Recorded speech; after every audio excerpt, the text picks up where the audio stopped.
people had a picture of your life, and people that meet you do, they kind of know it just, Sure. you are sort of like, yeah, like you said, putting out fires and you're around. It's on a traditional schedule, but Right. there's this freedom and autonomy to it a little bit. Yes. People would be kind of like, that's what I want to do. I like that. Mm-hmm. If there was someone in that stage of life, whether it was post college or 27 like you were, that's Mm-hmm. like, I just want to get started. You said the landscape's just different now. Sure. What would you recommend someone like that do?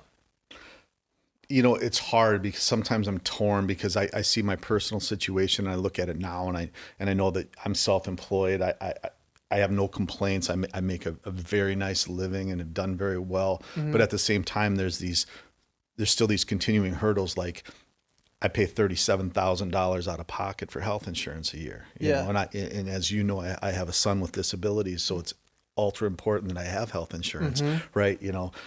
So it's not for everybody. Right. And although I would highly recommend everybody bet on themselves, right? Like we've had these discussions, you and I have Yeah. had these discussions. I do think that,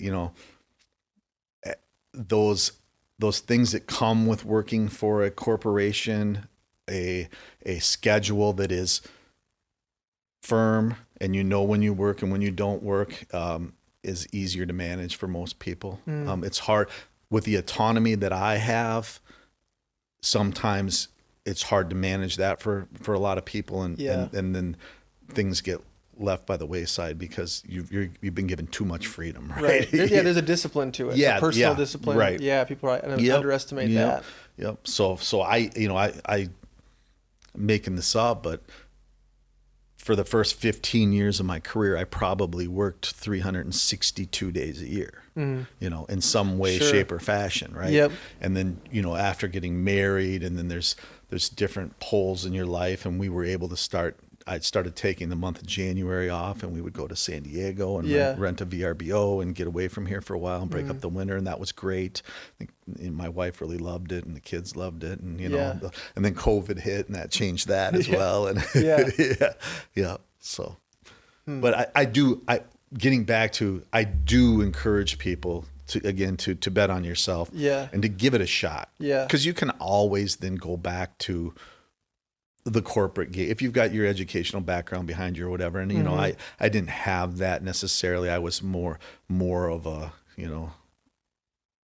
undisciplined at the time that I started, and I hadn't followed through with a lot of stuff in my life, whether it be relationships and or college. I kind of just was in and out of college and floating around, and I felt like I didn't know how to do it. I didn't know that I didn't need to know what I wanted to do, but I just wasn't completing things. And then once everything is on you, you're forced to complete things or fail, right?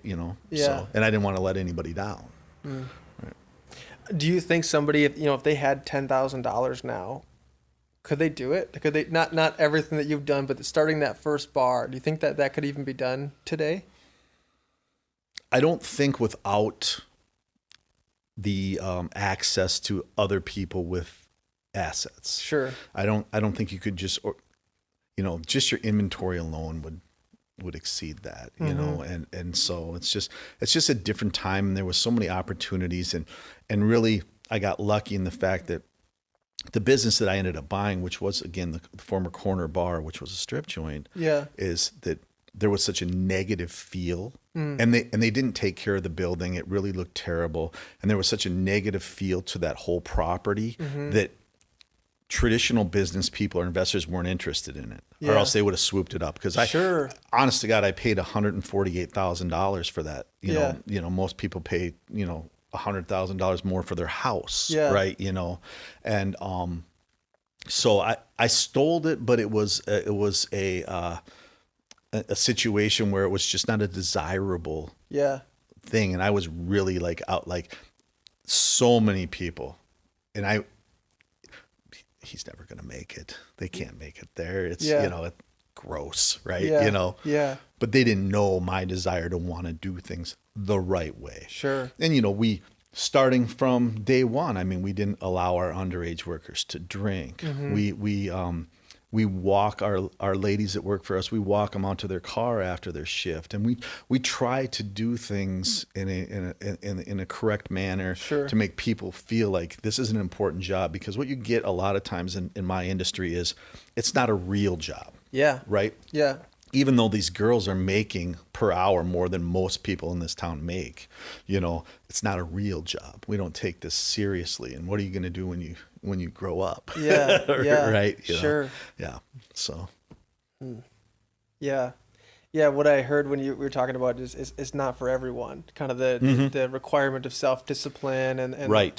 It reminded me of kind of like in the Bible, there's a verse about counting the cost. Like ahead of time, counting the cost, that there's also a sacrificial side Absolutely. to it. And Yep. it's not for everyone. No. Just like being in an office 40 hours a Yeah. week. Some people just die. Right.